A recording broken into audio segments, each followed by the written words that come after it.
ಹೇಳ್ರಿ ನೀವು ಹೇಳ್ರಿ. ಏನ್ ಪ್ರತಿಭಟನೆ ಯಾಕೆ ಪ್ರತಿಭಟನೆ ಮಾಡ್ತಿದೀವಿ ಅಂದ್ರೆ ದಲಿತರನ್ನ ಗುರಿಯಾಗಿಸ್ತಕ್ಕಂಥ ವಿಚಾರವಾಗಿ, ಅದರಲ್ಲೂ ವಿಶೇಷವಾಗಿ ದಲಿತರ ಮೇರು ನಾಯಕ ಬಳ್ಳಾರಿಯ ನಾಗೇಂದ್ರಣ್ಣ ಅವ್ರನ್ನ ಗುರಿಯಾಗಿಸಿರ್ತಕ್ಕಂಥ ಬಿಜೆಪಿ ವಿರುದ್ಧ ನಾವು ಪ್ರತಿಭಟನೆ ಮಾಡ್ತಾ ಇದ್ದೀವಿ. ಉದ್ದೇಶ ಏನಂದ್ರೆ ಈ ದೇಶದಲ್ಲಿ ಎಲ್ಲ ರಾಜಕಾರಣಿಗಳ ಮೇಲೆ ಬಹುತೇಕ 56% ರಾಜಕಾರಣಿಗಳ ಮೇಲೆ ಮೊಕದ್ದಮೆಗಳಿವೆ. ಎಲ್ಲರೂ ಕೂಡ ಬೇಲ್ ಮೇಲೆ ಹೊರಗಡೆ. ಈ ನೆಲದ ಕಾನೂನು ಆರೋಪಿಗೂ ಅಪರಾಧಿಗೂ ಇರ್ತಕ್ಕಂಥ ಸ್ಪಷ್ಟ ಜ್ಞಾನವನ್ನು ಕೊಟ್ಟಿದೆ. ನಾಗೇಂದ್ರಣ್ಣ ಆರೋಪಿ, ಅಪರಾಧಿ ಅಲ್ಲ. ಆರೋಪಿ ಆಗಿರೋದ್ರಿಂದನೇ ಈ ನೆಲದ ಕಾನೂನಿನಲ್ಲಿ ಅವರಿಗೆ ಬೇಲ್ ಸಿಕ್ಕಿದೆ. ಇವರು ಆ ವಿಚಾರ ಬಿಟ್ಟಿದ್ದಾರೆ. ಬೇಕಂತಲೇ ದಲಿತರನ್ನ ಗುರಿಯಾಗಿಸೋದೇ ಬಿಜೆಪಿಯವರ ಮೇನ್ ಅಜೆಂಡಾ. ಇದರಲ್ಲಿ ನಮ್ಮ ಸಮುದಾಯದವ್ರನ್ನ ಎತ್ಕಟ್ತಿದ್ದಾರೆ, ರಾಮುಲು ಸಾಹೇಬ್ರನ್ನ ಎತ್ಕಟ್ತಿದ್ದಾರೆ. ನಮ್ಮವ್ರ ಮೇಲೇನೆ ನಮ್ಮವ್ರನ್ನ ಎತ್ಕಟ್ಟೋದು ಇದು ಬಿಜೆಪಿಯವರು ಹುನ್ನಾರ. ಯಾಕೆ ಇಷ್ಟ ದಿವಸ ಹಗರಣ ಎಷ್ಟು ದಿವಸ ಆಯ್ತು, ಇವತ್ತಾಕೆ ನೆನಪಿ ಬಂತು ಇವ್ರಿಗೆ? ನಾಗೇಂದ್ರಣ್ಣ ಯಾವಾಗ ಮಿನಿಸ್ಟರ್ ಆಗ್ತಿದ್ದಂಗೆ ಯಾಕೆ ಇವ್ರಿಗೆ ನೆನಪಿ ಬಂತು? ಇಷ್ಟ ದಿವಸ ಕಡ್ಲೆ ಬರಿ ತಿಂತಿದ್ರು ಇವರೆಲ್ಲ. ಹೋದ್ ಸಾರಿ ರಾಮುಲ್ನ ಉಪಮುಖ್ಯಮಂತ್ರಿ ಮಾಡ್ತೀವಿ ಅಂತ ಹೇಳಿ ನಮ್ಮ ಸಮುದಾಯದ ಓಟ್ ಹಾಕ್ಸ್ಕೊಂಡು ಈ ಅಧಿಕಾರಕ್ಕೆ ಬಂದ್ರಲ್ಲ, ನಾಚಿಕೆ ಆಗಲ್ಲ ಇವ್ರಿಗೆ? ಮಾತಾಪಿರೋದಕ್ಕೆ ನೈತಿಕತೆ ಇದೇನೆ ಇವ್ರಿಗೆ? ಛೋಟಾ ಸೈನ್ ನಾಗೇಂದ್ರಣ್ಣ ಮಾಡಿತ್ತ? ಯಾರು ಜೈಲಿಗೆ ಬಂದ ಸ್ವಾಮಿ? ಸಂದೇನ ಜೈಲಿಗೆ ಕಳ್ಸಿರೋ ಸ್ವಾಮಿ ಬಿಜೆಪಿ ರಾಜ್ಯಾಧ್ಯಕ್ಷ ವಿಜೇಂದ್ರ ಯಾರು ಕಳ್ಸಿದ್ರು? ನಾಗೇಂದ್ರಣ್ಣನ ವಿಚಾರವಾಗಿ ಏನಾದ್ರೂ ಬಂದ್ರೆ ಈ ಕರ್ನಾಟಕ ಒತ್ತಿ ಉರಿಯುತ್ತದೆ. ಇಡೀ ದಲಿತ ಸಮುದಾಯ ನಾಗೇಂದ್ರಣ್ಣ ಪರವಾಗಿದೆ. ಯಾರು ಕೂಡ ಈಗೇನ್ ಭಾಷಣ ಮಾಡ್ತಿದಾರಲ್ಲ ಬಿಜೆಪಿ ಅವರು, ಕರಪತ್ರ ಹಂಚಿಸಿ ಸೋಲಿಸ್ತೇವೆ ಮುಂದಿನ ಚುನಾವಣೆಯಲ್ಲಿ, ಎಚ್ಚರದಿಂದ ಮಾತಾಡ್ಬೇಕು. ನಾಗೇಂದ್ರಣ್ಣ ಪರವಾಗಿ ಮಾತಾಡ್ಬೇಕಾದ್ರೆ ಯಾಕೆ ಸ್ವಾಮಿ ಎಲ್ಲರೂ ಬೇಲ್ ಮೇಲೆ ಹೊರಗಡೆ ಇಲ್ವಾ? ಏನು ವಿಶೇಷವಾಗಿ ನಾಗೇಂದ್ರಣ್ಣನೇ ಟಾರ್ಗೆಟ್? ಸದನ ನಡೆಯಕ್ ಬಿಡ್ತಿಲ್ಲ. ನಮ್ ದಲಿತರು ಯಾರು ಅಧಿಕಾರಕ್ಕೆ ಬರ್ಲೇಬಾರ್ದ? ಈ ಸಮುದಾಯದಿಂದ ಕಷ್ಟಪಟ್ಟು ಒಬ್ಬ ಬಡವನ ಮಗ ವಿಧಾನಸೌಧ ಮೆಟ್ಲೆತ್ತಿದ್ದಾನೆ ನಾಗೇಂದ್ರಣ್ಣ. ಅಂತ ಎಪ್ಪಿಗೆ ಇವರು ತೊಂದರೆ ಮಾಡ್ಬೇಕಾದ್ರೆ ಇನ್ನು ನಮ್ಮ ಜನಸಾಮಾನ್ಯರ ಗತಿ ಏನು? ರಾಜ್ಯಾದ್ಯಂತ ಇದು ಮೊದಲನೇ. ನಾವು ಹೋಗ್ಲಿ ವಿರೋಧ ಪಕ್ಷವಾಗಿ ಒಂದ್ ದಿವಸ ಹೋರಾಟ ಮಾಡಿ ಸುಮ್ಮನಾಗ್ತಾರೆ, ನಾವು ಸುಮ್ಮನೆ. ಇವ್ರ ಯಾಕೆ ಅತಿರೇಕಕ್ಕಾತು? ಯಾಕೆಂದ್ರೆ ಒಬ್ಬರನ್ನೇ ಗುರಿ ಹಾಕ್ಸೋದು. ಯಾಕೆ ಈ ದೇಶದಲ್ಲಿ ಟಾರ್ಗೆಟ್ ಮಾಡ್ತಿದ್ದಾರೆ? ಯಾಕೆ ಸ್ವಾಮಿ ನಿಮ್ದೇ ಮುಖ್ಯಮಂತ್ರಿಗಳ ಮೇಲೆ 29 ಕೇಸ್ ಇದೆ ಅಸ್ಸಾಂನಲ್ಲಿ. ಯಾಕೆ ನಿಮಗೆ ಅವ್ರು ಕಾಣಿಸ್ತಿಲ್ವಾ? ನಿಮ್ದೇ ಪಕ್ಷದ ಮೊನ್ನೆ ಗಂಗಾವತಿಯಿಂದ ಗೆದ್ದು ಬಂದಂತ ನಿಮ್ಮ ಪಕ್ಷೇತರ ಗೆದ್ದು ಬಿಜೆಪಿ ಸೇರ್ಸ್ಕೊಂಡ್ರು ಸ್ವಾಮಿ. ಶಿಕ್ಷೆ ಗುರಿಯಾಗಿದ್ರಲ್ರಿ, 11-13 ವರ್ಷ ಶಿಕ್ಷೆ ಗುರಿಯಾಗಿದ್ರಲ್ರಿ. ಈಗಲೂ ಬೇಲ್ ಮೇಲೆ ಇದಾರೆ. ಪ್ರಕರಣದ ಇನ್ನೂ ಕೂಡ ಇದೆ. ಇಡೀ ಬಳ್ಳಾರಿ ಕೊಳ್ಳೆ ಹೊಡೆದಂತ ಒಬ್ಬ ನಾಯಕ ನಿಮ್ ಪಕ್ಷದಲ್ಲಿದ್ದಾನೆ. ಕರಿ ಟಿ ಶರ್ಟ್ ಹಾಕೊಂಡು ಪ್ರತಿಭಟನೆ ಮಾಡ್ತಾರಲ್ಲ, ನೈತಿಕತೆ ಇದೆ ಸ್ವಾಮಿ ನಿಮ್ಗೆ? ನೈತಿಕತೆ ಅಂದ್ರೆ ಏನು ಸ್ವಾಮಿ? ನಾನು ಭ್ರಷ್ಟಾಚಾರದ ವಿರುದ್ಧ ಇದ್ದಾಗ ನನ್ ನೈತಿಕತೆ ಬರ್ತದೆ. ಯಾರು ಭ್ರಷ್ಟಾಚಾರದ ಪಿತಾಮಹಗಳಿದಾರೆ ಅವ್ರು ಟಿ ಶರ್ಟ್ ಹಾಕೊಂಡು ಬಂದಿದ್ದಾರೆ. ಭೂತನ ಬಾಯಿಲಿ ಭಗವದ್ಗೀತೆ ಟೈಮ್. ಮತ್ತೆ ಇವರು ಸಂವಿಧಾನ ಬುಕ್ಸ್ ಹಿಡ್ಕೊಂಡ್ ಬರ್ತಾರೆ. ಸಂವಿಧಾನ ಬುಕ್ಸ್ ಹಿಡ್ಕೊಳಕ್ಕೂ ಕೂಡ ನೈತಿಕತೆ ಇರ್ಬೇಕು. ನಾಗೇಂದ್ರಣ್ಣನ ಯಾರಾದ್ರೂ ಟಾರ್ಗೆಟ್ ಮಾಡಿದ್ರೆ ಅಂತವ್ರ ವಿರುದ್ಧ ಇಡೀ ದಲಿತ ಸಮುದಾಯ ಟಾರ್ಗೆಟ್ ಮಾಡ್ತದೆ. ಇದರಲ್ಲಿ ಎರಡನೇ ಮಾತೇ ಇಲ್ಲ. ಬಿಜೆಪಿ ಕಚೇರಿ ಮುತ್ತಿಗೆ ಹಾಕ್ತವೆ.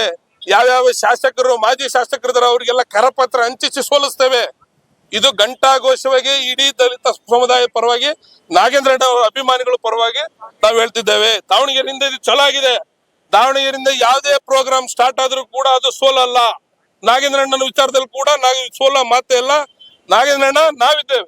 ನೀವು ಯಾವುದೇ ಕಾರಣಕ್ಕೂ ಕೂಡ ರಾಜೀನಾಮೆ ಕೊಡ್ಕೂಡ್ದು. ಬಿಜೆಪಿಯವರ ಗೊಡ್ಡು ಬೆದರಿಕೆಗೆ ಎದುರೆ ಕಾಂಗ್ರೆಸ್ ಹೈಕಮಾಂಡ್ ಕೂಡ ನಾಗೇಂದ್ರಣ್ಣನ ನಿರ್ಲಕ್ಷ್ಯ ಮಾಡಬಾರ್ದು.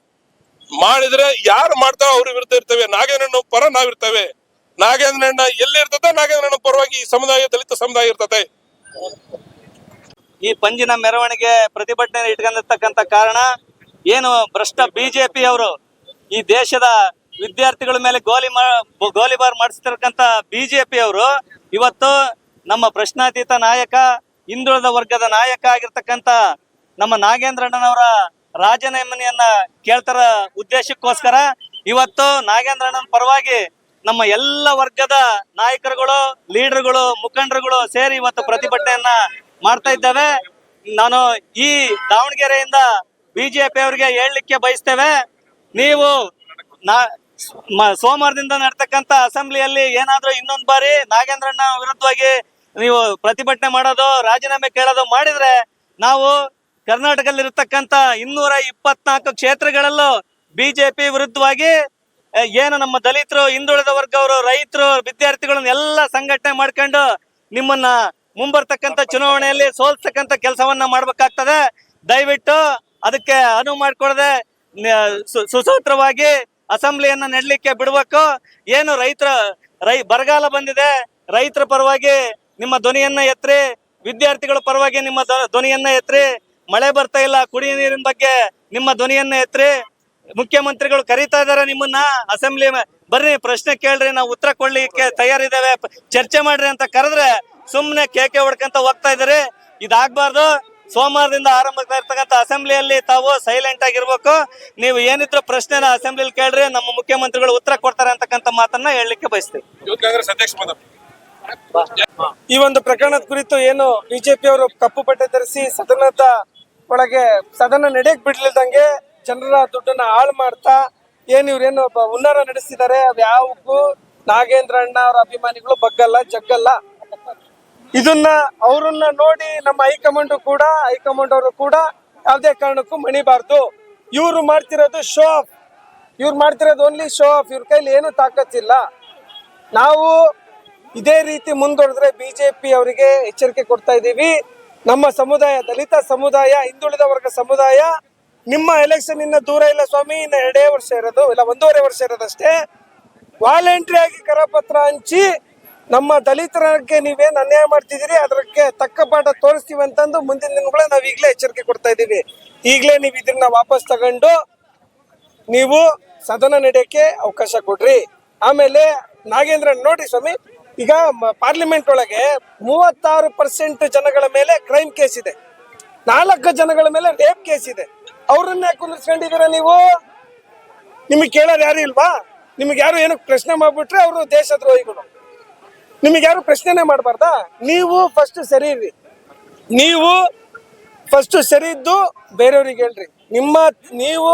ನಿಮ್ಮ ತಟ್ಟೆ ಒಳಗೆ ಹೆಗ್ಣ ಬಿದ್ದು ವಾಸನೆ ಹೊಡಿತಿದೆ, ಅದನ್ನ ಕ್ಲಿಯರ್ ಮಾಡ್ಕೊಳ್ರಿ. ಅದನ್ನ ಬಿಟ್ಟು ನಮ್ಮ ಒಬ್ಬ ದಲಿತರ ನಾಯಕ, ಹಿಂದುಳಿದ ವರ್ಗದ ನಾಯಕ, ಸರ್ವ ಜನಾಂಗದ ನಾಯಕ, ಅದರಲ್ಲೂ ನಮ್ಮ ಯುವ ಜನತೆಗೆ ಬೆನ್ನೆಲುಬಾಗಿ ನಿಂತಿರೋಂಥ ನಾಗೇಂದ್ರ ಅಣ್ಣ ಅವರಿಗೆ ನೀವು ಥ್ರೆಟನ್ ಮಾಡ್ತಾ ಇದ್ದೀರಾ. ದಯವಿಟ್ಟು ಇದನ್ನ ಈಗಲೇ ನಿಲ್ಲಿಸ್ರಿ.